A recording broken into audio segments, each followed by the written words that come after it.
friends, welcome to the object oriented tutorial. So let's start with the tutorial.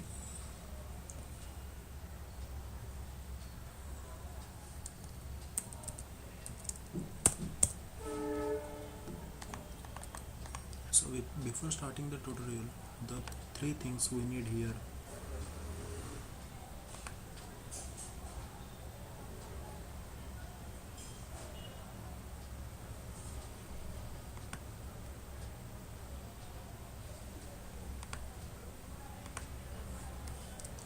the our name of the tutorial is object oriented programming. So it is also abbreviation for the OOPS concept. So the I mentioned earlier that three things we need. The first thing is notepad and pen.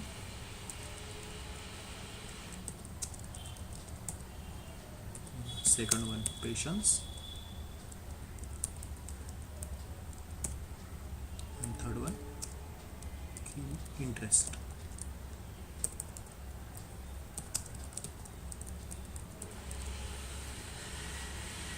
So I hope everybody has a notepad and pen. So let's start with this tutorial. So basically, object-oriented programming is a base of all programming. Without understanding the object-oriented concept, you cannot proceed to any programming language like C, C++, Java, Python, anything. So it is always necessary to clear your object-oriented concepts. So as the name itself said, object.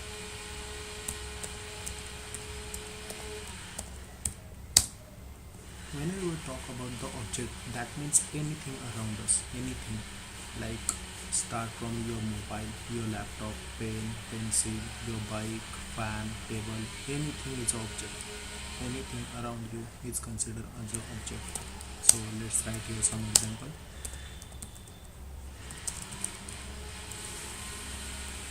Oriented means like it is a base top.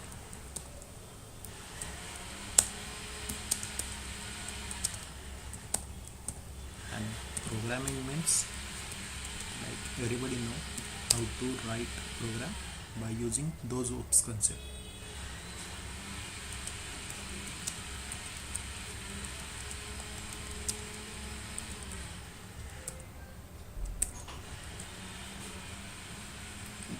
So whenever anyone asks you about what is the definition of the object, like everybody said that the object is an instance of class, it's a book definition. But if you explain this, object is anything around us, starting from your pen, bike, laptop, anything. So it will be the more easily understandable definition. You can also define the object oriented programming as shown here. So let's start with the detailed explanation about the OOPS. Basically, when we talk about the object oriented programming, there are four features of the object oriented programming. First is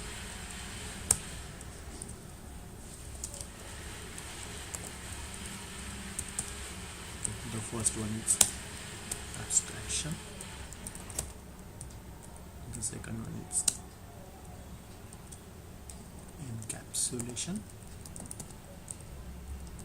Third one is inheritance,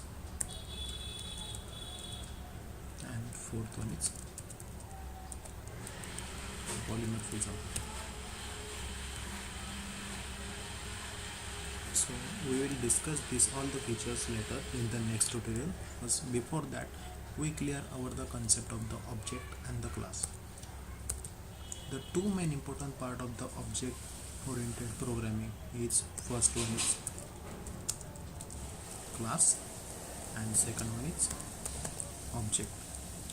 We need to see that these both things are depend on each other. If we write a class, it is necessary to create the object, and if we want an object, it is necessary to write a class. Without class, we cannot create object of anything.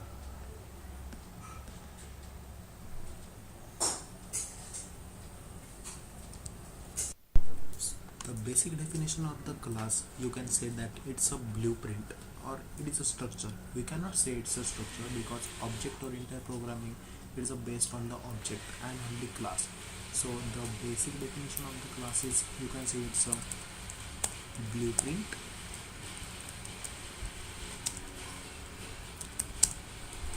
So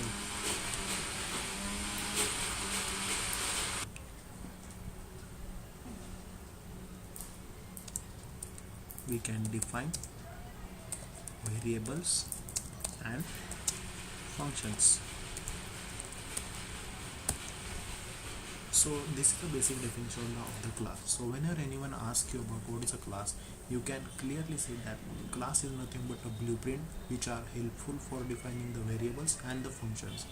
But if we want to access those variables and function, we require this thing that is known as an object. So that is the relationship between the class and object. That's why the standard definition of the object is, it is instance of class. That means instance, it's like a small part of the class. By using that part, we can access the whole data in that class. So let's start with the basic structure of the class. You can take any other language like C, not C, because anyone know that the C is a structure programming language, not object oriented. So you can make a use of the C++, .NET or Java. So I think if you are a technical person, you know how to define the class. So just you need to write the class name.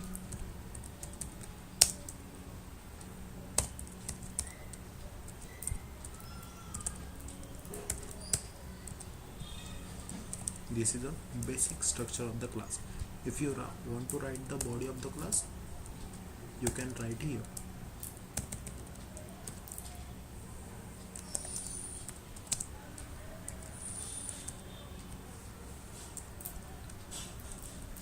In the object oriented programming, it is also necessary to write the main function because execution of the object oriented programming start from the main method.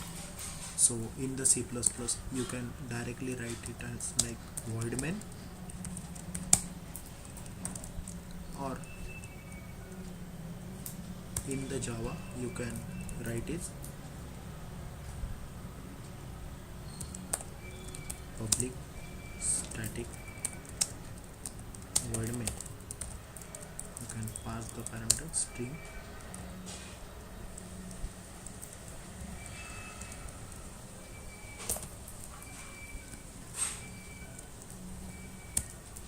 So this is the standard definition for the main method. The basic reason behind the main method is like when you compile your program and run it, the execution of the program start from the main method. So whatever the code you are writing, it is necessary to write in the main method.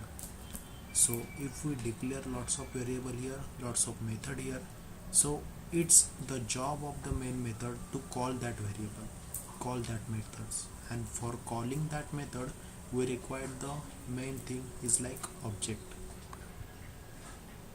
So let's we quick declare variables like int a equal to 5, int b equal to 10, and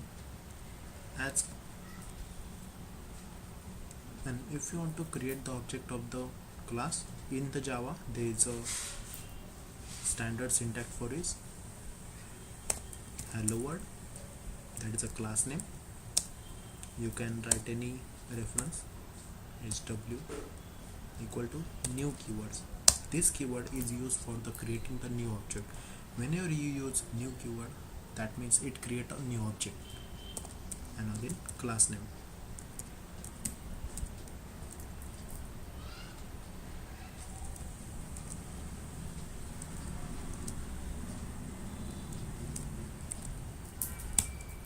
And by using that reference variable, you can call the variables and the method of the class like hw.a, hw.b.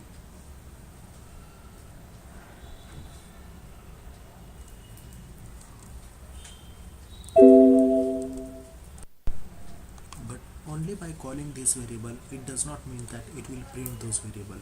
And as we know that for printing we can make a use of any print statement, like in the C we make a use of the printf, in C++ like cout, and in Java system dot out dot println. So if you write that sentence, that means it will, by using that object of class hello world, it will call this variable, and calling that variable means it will call that value. And if you make a use of the print statement, so it will print the value of that variable, which is 5. So similarly,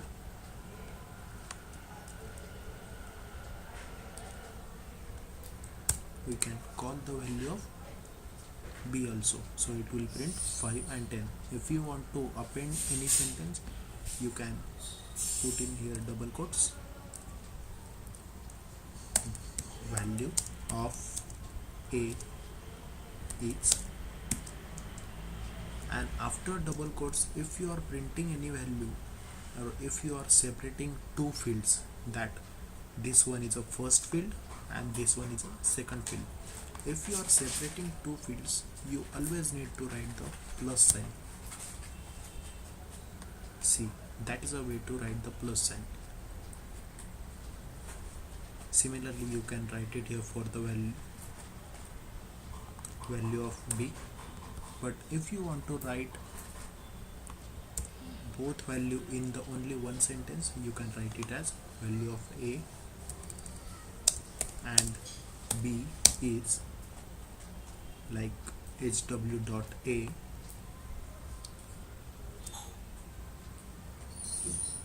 again.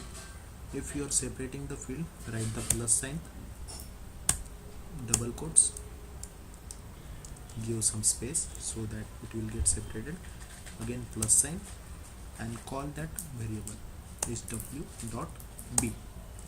And if you execute that program, it will print the value of a and b. That means the output of that program is value of a and b is 5 and 10. So instead of the variable, if we write any function here, let's first erase this.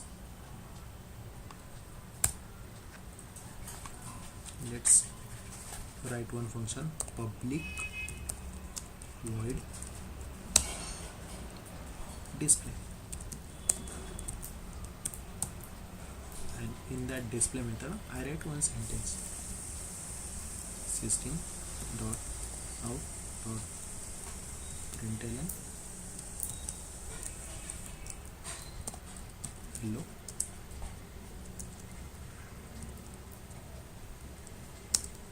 world.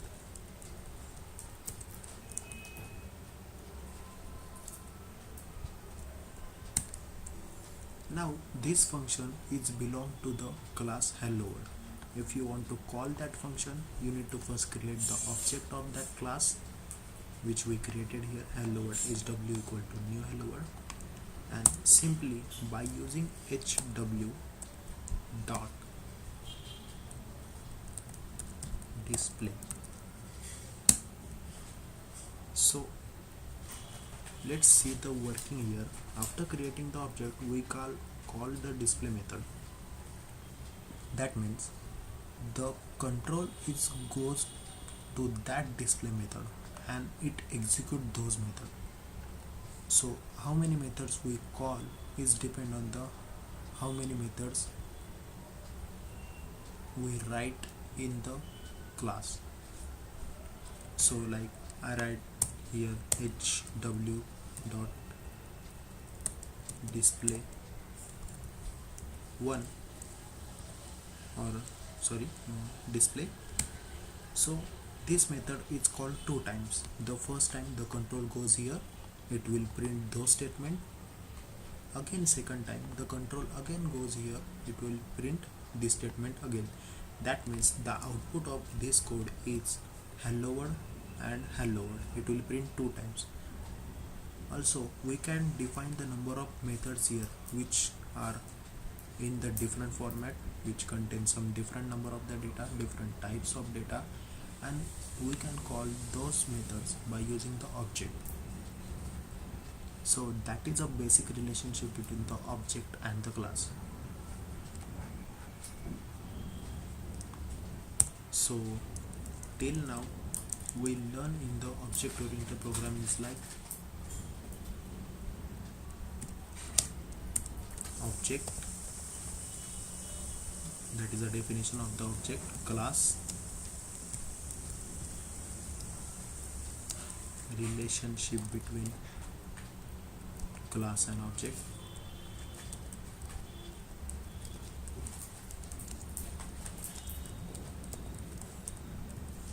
then how to call variables and methods by using object.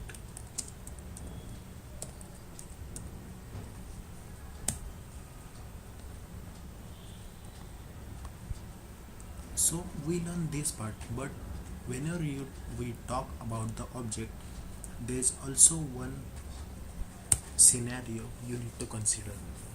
Like I said, that object is anything around us, and if it is anything, that means it has some characteristic. And like the same way, object also has three characteristics.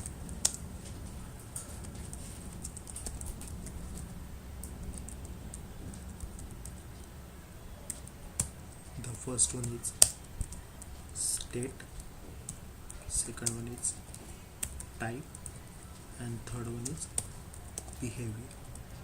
So if anyone asks you in the interview like what are the characteristic of object or explain the object, so if you explain with those three characteristic, it will be very understandable answer.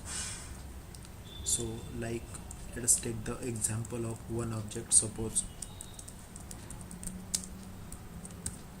my object is bike. So state represent, so the state of the bike is like color of the bike or name of the bike. So this is known as the state of the object. Like I gave the example of the bike here.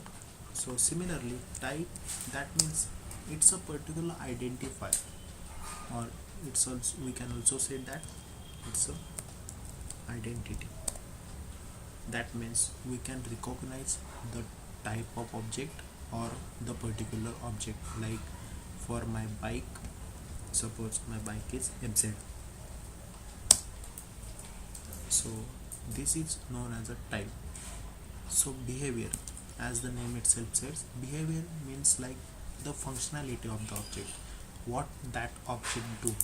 Like the functionality of the object, like bike is used for riding or travel. So these are the functionality of the particular object. So if anyone asks you about the characteristic of the object, it is always necessary to mention these three characteristics with the well explained example, and this will affect too much in the interview. So in the next session we talk about some details of the object oriented programming, right from the abstraction, encapsulation, polymorphism and inheritance. Thanks for watching. If you like my channel, please subscribe. Thank you.